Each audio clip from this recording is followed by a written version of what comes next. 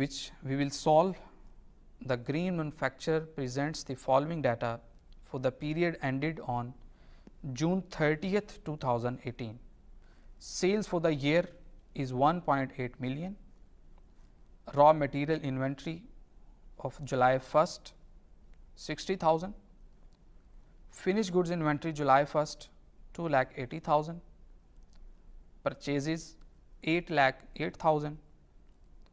Purchase returns and allowances 8,000. Raw material inventory 1,16,000. Direct labor 2,36,000. Power, heat and light 12,000. Indirect material consumed 20,000 and depreciation of plant 18,000. Then we have the depreciation of machinery 24,000, tool expenses 18,000, indirect labor 20,000 and fire insurance 3,200. And at the end we have miscellaneous manufacturing cost, that is 3,600. Apart from the manufacturing overheads, we have work in process of July 1st 1,20,000, work in process inventory June 30th 1 lakh, finished goods inventory June 30th 2,42,000. And at the end we have non-manufacturing expenses, that are marketing expenses 8% of sales and office expenses 5% of sales. And we are required to prepare cost of goods manufactured and sold statement and income statement for the green manufacturing at the end of June 30th, 2018. So, for preparing the cost of goods manufactured statement for the manufacturing business, first of all we will write the name of organization, that is green manufacturer. Then we will write the name of statement which we are preparing, that is cost of goods and sold statement, and at the end we will mention here for the year ended on June 30th, 2018.